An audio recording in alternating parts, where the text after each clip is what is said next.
You want to play a video game with a friend, but are not sure what kind of game you both would like to play? Well, why not try Split Fiction, a 2025 released co-op game developed by Hazelight Studios. This game lets you experience different types of games in one single game, and can even be played together if you happen to be on different continents. Also, only one of you needs to own the game, as the other person can play it for free via the integrated Friends Pass. Has this piqued your interest? Then let's look at the game's premise. In the beginning of Split Fiction, you and a friend encounter Mio and Zoe, two aspiring writers. Mio, who is a science fiction enthusiast, and Zoe, a fantasy fan. They just signed a publishing deal with Radar Industries and cannot believe their luck. They do not even have to write anything, just put on high-tech suits and be in a mysterious bubble, which enables them to walk in their fictional worlds and then publish their story. When Mio realizes this is not a traditional publishing deal, she wants to leave. But due to an altercation with the CEO, she falls into Zoe's fictional world-building bubble. Now, both need to find a way out, as the bubble was never built for two people in mind. So, working together, Mio and Zoe embark on a journey through their own fictional worlds, alternating between Mio's futuristic cyberpunk stories and Zoe's colorful fantasy world.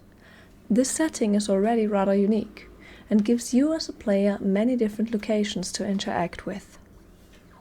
However, in my opinion, the game is elevated to an even higher degree, as the creators of the game not only explore this unique setting, but also throw you into sort of different types of games while you explore both Mio's and Zoe's respective worlds.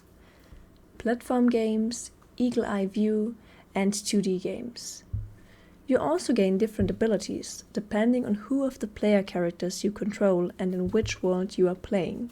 For example, if you are Zoe, you can at one point turn into a fairy, which can fly and also turn into a tree being, and move nature around.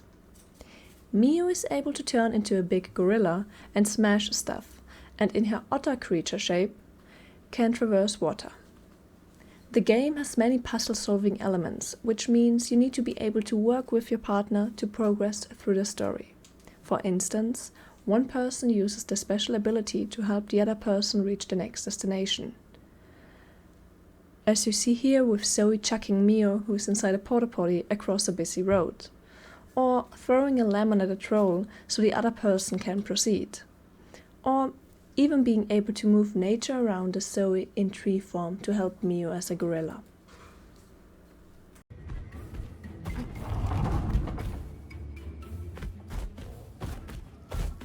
Even if you have never played a game before this one, the game always lets you know what buttons you need to press when you gain new abilities via small pop-ups. Therefore, it is not just a game for people that play video games their whole life. You can also be a complete newcomer. So, whether you and a friend of yours are hardcore gamers, beginners, or perhaps one of you is a beginner while the other is more familiar with video games, with teamwork and perhaps a bit of trial and error, you can experience the full story of Mio's and Zoe's quest to get out of this weird idea-stealing bubble. You will encounter a variety of boss fights, which will test your endurance and teamwork. If you both happen to die in one of those fights, you can try again, so even the more challenging bosses can be bested if you have patience. If you happened to play other games from the creators, such as A Way Out and It Takes Two, you realized just how much they improved in terms of incorporating new and interesting game mechanics to make Split Fiction an unforgettable gaming experience. They even included small Easter eggs from the other two games. Always broke. Look, what a sweet plushie! Hey, respect the queen!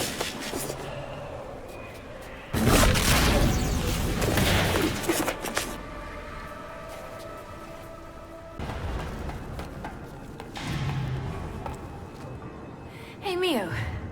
What's your plan after this? I don't know. Haven't really thought about it. You haven't thought about it? That must be a first for you. There's a difference between overthinking and being smart, Zoe. Can't argue with that. There are many different nods to other video games throughout the game. Assassin's Creed, Prince of Persia: Sands of Time, Now, let's traverse the sands of time. Literally? Halo, That the God-forsaken mechs have invented their ultimate weapon. It is a toxin. Get ready to drop. Sonic, Gotta go fast. Metal Gear Solid, and more, which are fun to see if you recognize them. Something that I really enjoy when playing games is their replayability. So, how enticing is the thought of playing a game I completed someday in the future? In this case, it has a really high replayability. Not only can I play the game again playing the other player character, I was Zoe for my first playthrough, so now I can play as Mio and have an almost completely different game experience, as the abilities the two get throughout the game are so different. For example, being able to roll around as a dragon with Zoe and being able to fly as a dragon with Mio. Or using some kind of magnetic energy to float as Zoe and in turn being able to hack into different machines and control them as Mio. No, not only that, but I can also play it with a different second player, which would bring a new dynamic to the game. Another factor contributing to the replayability are the side stories. They are fragments of the opposite world in the main world. So, if the main quest is in Mio's sci-fi world, the side story is a fantastical idea of Zoe, and vice versa. One time you might be pigs searching for apples, or trying to stop the sun from exploding, or Teef enjoying a Candyland and fighting a dentist at the end.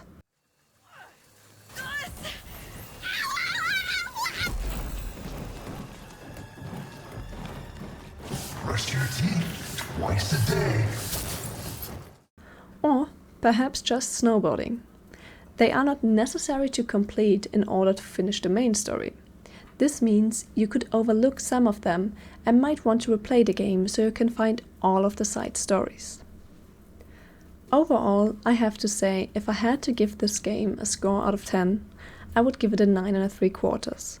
Not because there's anything that could be improved upon in my opinion, but because I hope that whatever game Hazelight Studios comes up with next is even better than Split Fiction. Only time will tell if that is possible, but I hope you are now inclined to check the game out for yourself, with a buddy of course. Also, nowadays, where video games are starting to cost 80 euros, it is great to see that a game can be released for 2 players in mind and only one needs to spend 50 euros to experience the colorful world of Split Fiction together.